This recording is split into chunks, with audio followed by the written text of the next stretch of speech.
Let's talk about diversity. Yeah. In running, and speaking of showing up on the start line, and I've had a lot of conversations with people who are not white males and feel a sense of pride and a responsibility around representation and being there and having people who look like them watching them.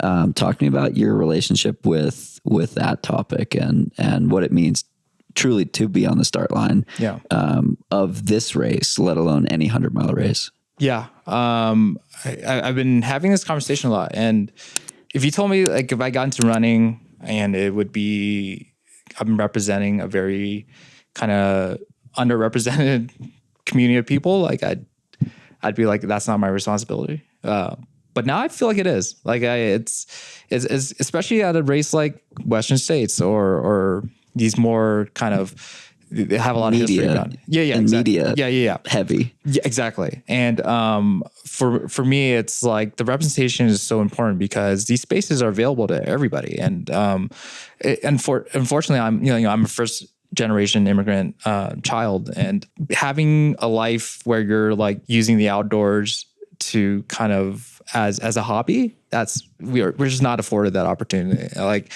I grew up and my parents are trying to survive.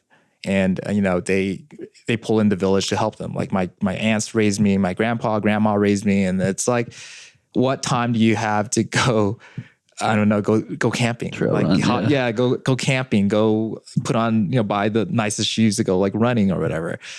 And so now that I'm in a way better position to afford these things, now I'm starting, in the trail running world, I've had a lot of conversations with people who, like most recently at Renegade Running, I co-moderated a talk with a person, Matt Lenahan, who's mixed. He's a mixed race runner in the Bay Area, and then I co-moderated that with my friend Ayn Bui, who's a PT. She's Vietnamese American as well. She's been asking to have you on the podcast for months now. Ayn is she's one of my favorite people. I call her my PT, but I never get injured, so I go to her for emotional support. She's probably cheering right now. Yeah. She's and the occasional is like, she's like, you shouldn't do this because you're dumb, but whatever. So it was the thing that stood out to me the most about that event afterwards. It was people who came up to me and was like, thank you for having this conversation, because like it's the barrier to entry for like trail running, for being in the outdoor space is hard for a lot of people, because like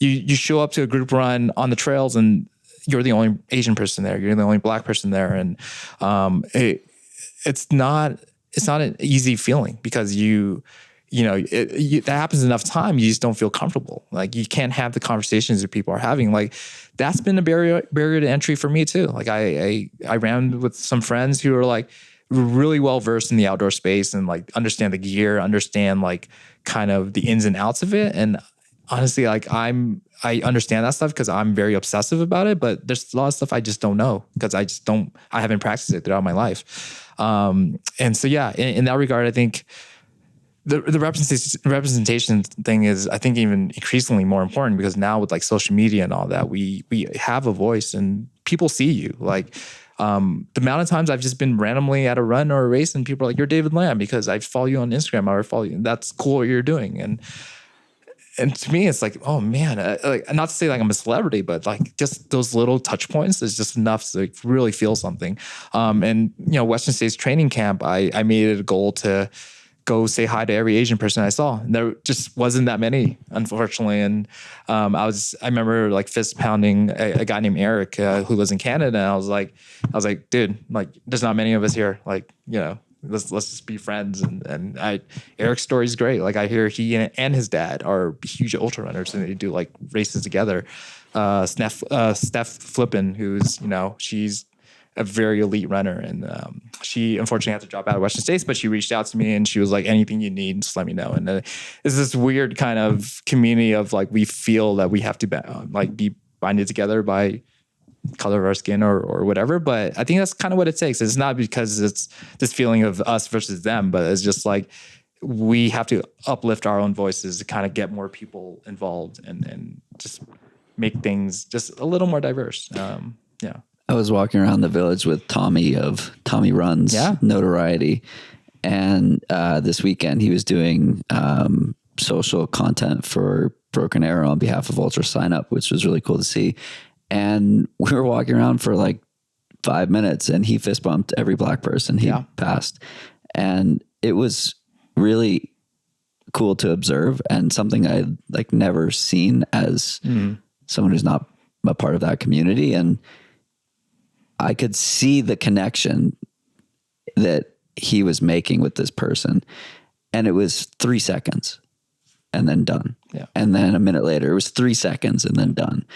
And I said it before, but like everyone just wants to feel like they belong.